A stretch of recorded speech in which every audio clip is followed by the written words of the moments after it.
प्रभु यीशु मसीह के पवित्र नाम में आपका अभिनंदन है। और आज हमारे 79 स्वतंत्रता दिवस के मौके पर भी आप सबको बहुत बहुत शुभकामनाएं।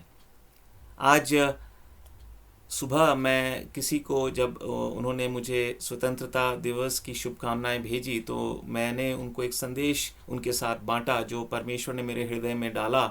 और मैं प्रार्थना कर रहा था परमेश्वर से कि क्या ये संदेश मैं आप सबके साथ, अपने सभी प्रियजनों के साथ, दोस्तों के साथ, भाई बहनों के साथ साझा करूं। और परमेश्वर ने मेरी अगुवाई की, सो मैं परमेश्वर का धन्यवाद करता हूं। और इस छोटे से वीडियो के माध्यम से मैं उस संदेश को आप लोगों के साथ बांटना चाहता हूं। और वो संदेश वास्तव में मेरे सामने ही है, लिखा हुआ है, और मैं कोशिश करूंगा उसे हूबहू मैं पढ़कर, हालांकि मैंने वो अंग्रेज़ी में लिखा था, मैं उसका हिंदी में अनुवाद करके हूबहू, और जैसा परमेश्वर मेरी अगुवाई करता है, परमेश्वर का आत्मा, उसमें यदि कुछ जोड़ने की आवश्यकता हो वो मैं जोड़ूं।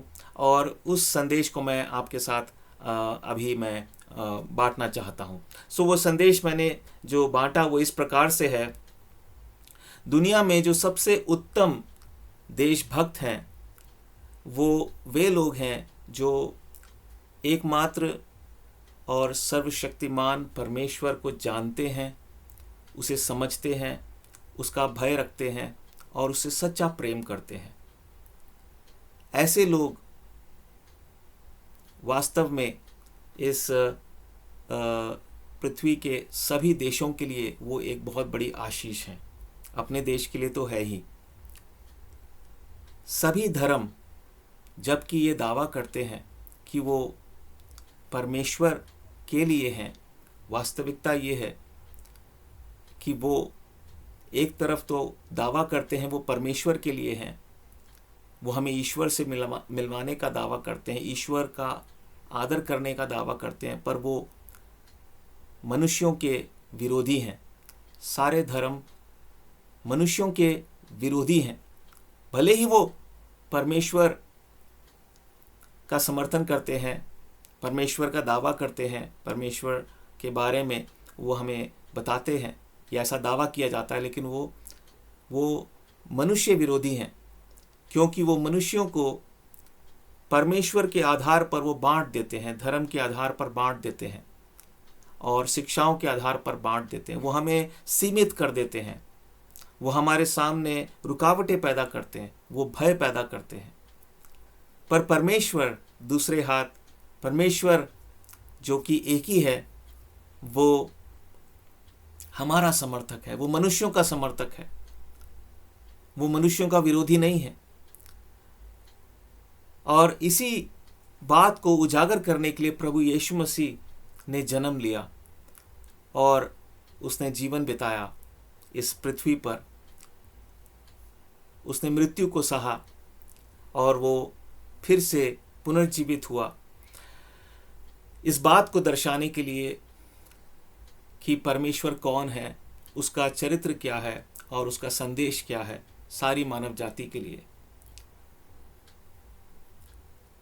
बहुत से देश इस दुनिया में आज के समय में और इस लंबे इतिहास में वो खुशहाल देश बने, और उन देशों में हर प्रकार के संसाधन हैं, वहाँ हर प्रकार के संसाधनों की कोई वहाँ पर कमी नहीं है, घटी नहीं है।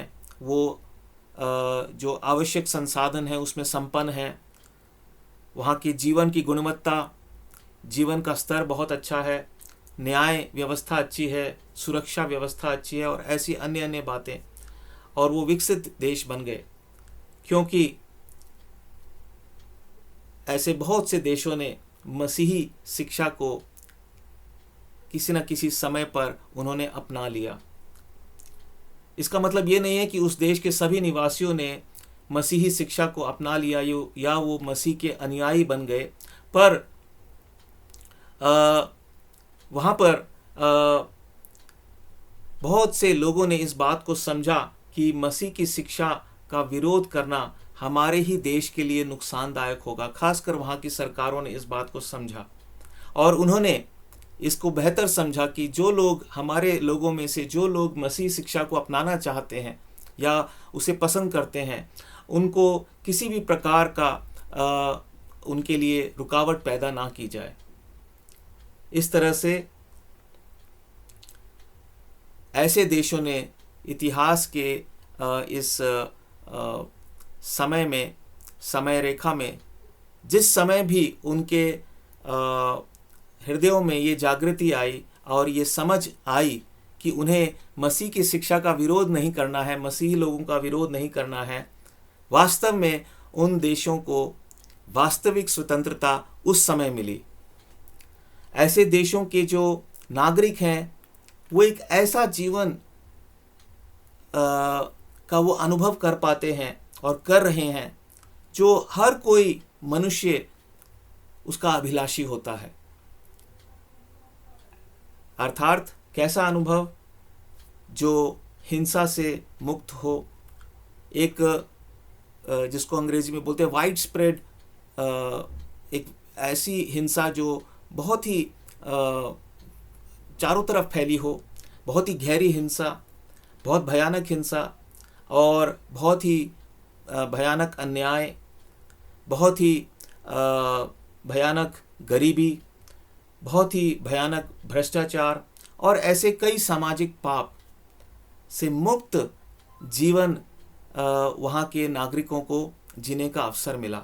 और बहुत से हर मनुष्य इस पृथ्वी पर ऐसा ही जीवन का अनुभव वो पाना चाहता है। वो चाहता है वो कैसे देश में रहे। दूसरे हाथ पर जिन देशों ने मानव इतिहास में मसीही शिक्षा का विरोध किया, वहाँ पर ये देखने को मिलता है कि वो आज भी वहाँ पर ये सारे पाप पाए जाते हैं और वह देश जो है वो दुख भोग रहे हैं, वो कष्ट में हैं। जब हम भारत की बात करते हैं, हमारे सुंदर देश की बात करते हैं, तो सही मायने में हम अभी भी ऐसी स्वतंत्रता को पाने के हम इस समय उसके मार्ग में ही हैं।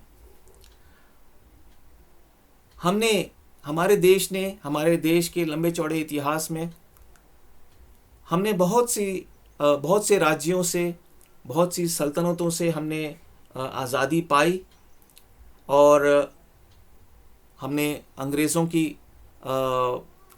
के शासन से भी आज़ादी पाई है, जिसकी खुशी हम आज मना रहे हैं। लेकिन जो वास्तविक दुश्मन है, जिसकी गुलामी में हम आज भी हैं, वो हमारे भीतर ही है, इस देश के भीतर ही है। और वो जो दुश्मन है वो है धार्मिक कट्टरवाद, धार्मिक कट्टरपन।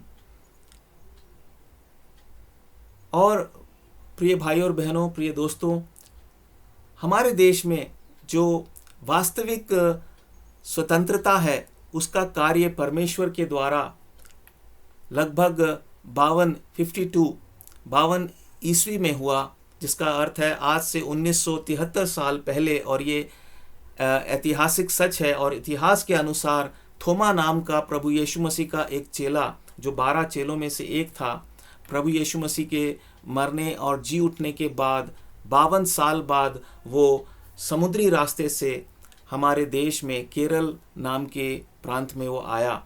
और उसी के द्वारा मसीह की शिक्षा, मसीह का संदेश हमारे देश में पहुंचा।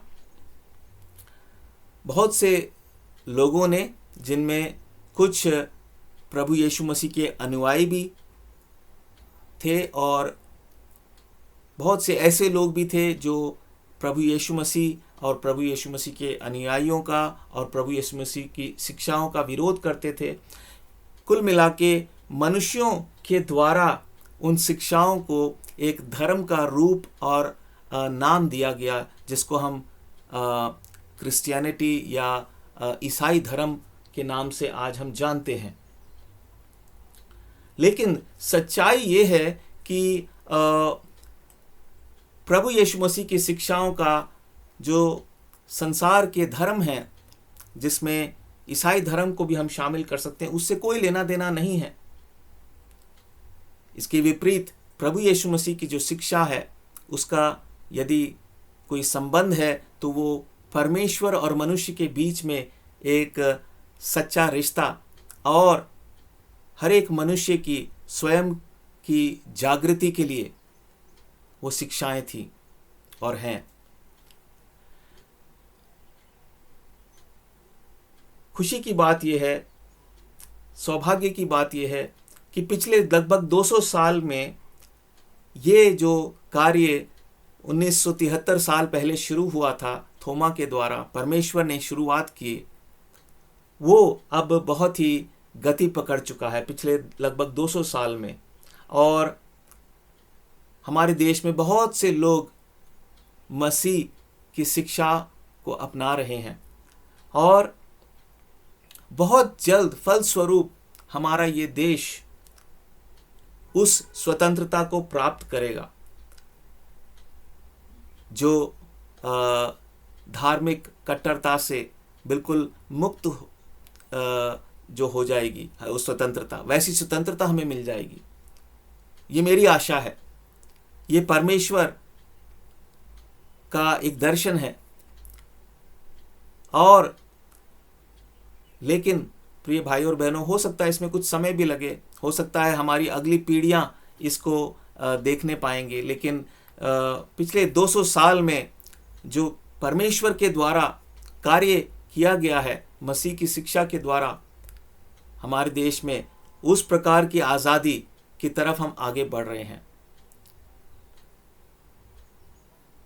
समाप्त करने से पहले एक निष्कर्ष पर पहुंचने के लिए हमें निश्चित रूप से हमारी आज़ादी को हमें उसको हमें खुशी मनानी चाहिए। जो हमें अंग्रेज़ों से आज़ादी मिली आज से 79 साल पहले, हमें उसमें आनंदित होना चाहिए, पर साथ ही साथ हमें उस आज़ादी की बाट जोना भी ज़रूरी है जो वास्तविक आज़ादी है, धार्मिक कट्टरवाद से आज़ादी है, हर एक प्रकार के सामाजिक और अन्याय और हिंसा ऐसे बुराइयों से जो आज़ादी है, उस आज़ादी के लिए अभी भी हमें बाट जोनी चाहिए और हम बाट जो भी रहे हैं।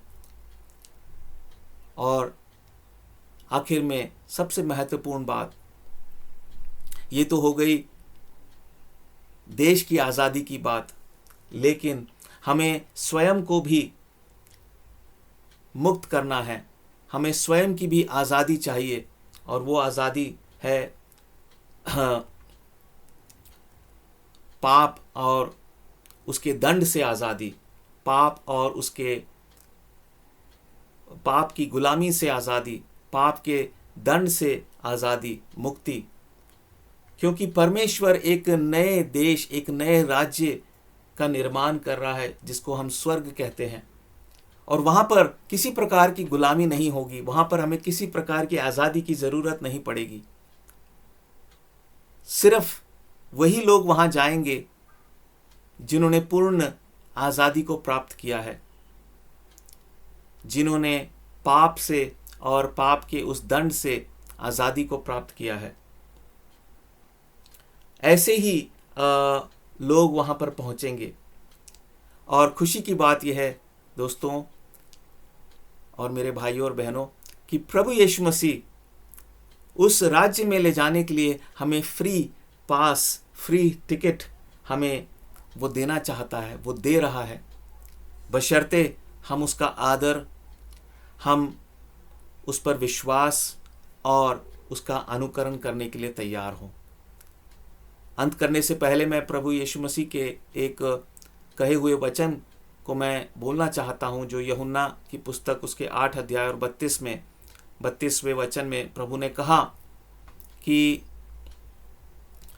तुम सत्य को जानोगे और सत्य तुम्हें आज़ाद करेगा। मेरी ये प्रार्थना है, यदि आपने जीवन के सत्य को अभी तक प्रभु यीशु मसीह के संदेश, जीवन और कार्यों के द्वारा नहीं जाना है, तो आज और बहुत जल्द आप उसे जानें, जिससे कि वो पूर्ण स्वतंत्रता आप प्राप्त कर सकें और साथ ही साथ हमारा देश भी उस स्वतंत्रता को प्राप्त कर सके जो परमेश्वर हर एक देश को देना चाहता है, जिसके द्वारा उन देशों में खुशहाली आए, शांति आए, प्रेम आए, भाईचारा आए। परमेश्वर आप सबको बहुत आशीष दे और हमारे सुंदर देश को भी बहुत आशीष दे।